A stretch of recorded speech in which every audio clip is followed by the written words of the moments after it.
कर्मचारी भविष्य निधि संगठन यानी कि ईपीएफओ, यानी कि जो लोग नौकरियां करते हैं और जिनका पीएफ और ईपीएफओ जिनका जमा होता है, उनके लिए एक बड़ी खबर हो सकती है। जी हां, ईपीएफओ ने साल 2025 में अपने सदस्यों के लिए कई बड़े बदलाव किए हैं, जिनका उद्देश्य प्रक्रियाओं को आसान, डिजिटल और पारदर्शी बनाना है। ये बदलाव न केवल कर्मचारियों के लिए सुविधाजनक हैं, बल्कि उनकी बचत और पेंशन से जुड़े मामलों को भी प्रभावित कर सकते हैं। आइए इन जो 5 महत्वपूर्ण बिंदुओं में बदलाव किए गए हैं उनको समझते हैं। सबसे पहले, प्रोफाइल अपडेट करना अब आसान हो गया है। जी हाँ, अब ईपीएफओ में अपनी प्रोफाइल अपडेट करना बेहद सरल हो गया है।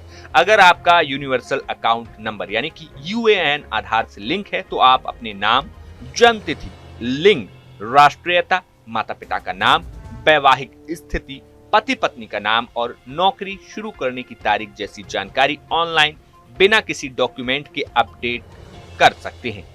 हालांकि जिनका यूएएन 1 अक्टूबर 2017 से पहले बना था, उन्हें कुछ मामलों में कंपनी की मंजूरी लेनी पड़ सकती है। ये बदलाव कर्मचारियों को समय और मेहनत बचाने में मदद करेगा। अब दूसरे पॉइंट पर आते हैं कि पीएफ ट्रांसफर की प्रक्रिया अब तेज हो गई है। जी हाँ, नौकरी बदलने पर पीएफ ट्रांसफर करना पहले एक जटिल और समय लेने वाली प्रक्रिया थी, जिसमें कंपनी की मंजूरी जरूरी होती थी। लेकिन 15 जनवरी 2025 से ईपीएफओ ने इसे आसान कर दिया है। अब ज्यादातर मामलों में पुरानी या नई कंपनी की मंजूरी की जरूरत नहीं होगी। अगर आपका यूएएन आधार से लिंक है और डिटेल यानी कि जैसे नाम, जन्म तिथि, लिंग मेल खाते हैं, तो पीएफ ट्रांसफर तेजी से हो जाएगा। इससे आपकी बचत का प्रबंधन और निरंतरता बनी रहेगी। अब इसके बाद आता है सेंट्रलाइज पेंशन पेमेंट सिस्टम यानी कि सीपीपीएस।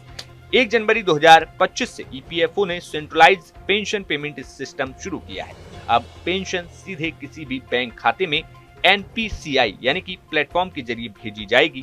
पहले पेंशन पेमेंट के लिए पेंशन पेमेंट ऑर्डर यानी कि पीपीओ को एक क्षेत्रीय कार्यालय से दूसरे में ट्रांसफर कराना पड़ता था, जिससे देरी होती थी, और अब ये प्रक्रिया खत्म कर दी गई है। साथ ही नए पीपीओ को यूएएन से लिंक करना अनिवार्य हो गया है, ताकि पेंशनर्स डिजिटल लाइफ सर्टिफिकेट आसानी से जमा कर सकें।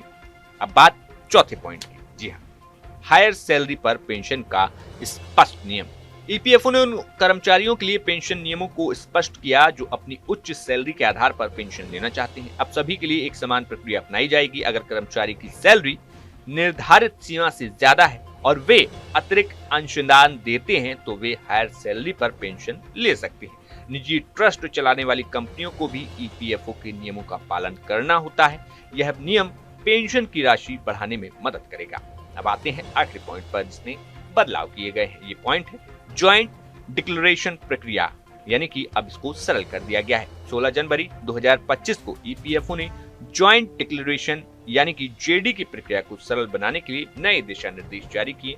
अब गलत या अधूरी जानकारी को ठीक करना आसान होगा, जिससे दावों की प्रक्रिया तेज और पारदर्शी होगी। ये बदलाव कर्मचारियों और पेंशनर्स के लिए ईपीएफओ सेवाओं को और बेहतर बनाएगा। बता दें कि देश में लाखों करोड़ों की संख्या में लोग ईपीएफओ में पैसा जमा होता है उनका, और वो समय समय पर यानी कि आपातकाल स्थिति में इसको निकाल कर प्रयोग भी करते हैं। तो ऐसे में कई सारी जटिल प्रक्रियाओं से उन्हें गुजरना होता था, लेकिन ऐसे में अब ईपीएफओ की तरफ से ये तमाम 5 बड़े बदलाव किए गए हैं, जिनके जरिए लोग अपने ईपीएफओ अकाउंट और उसमें रखे पैसे से रिलेटेड काम को अब आसानी से कर पाएंगे। कैसी लगी आपको ये जानकारी, हमें कमेंट बॉक्स में जरूर बताइए। Bureau report, news nation.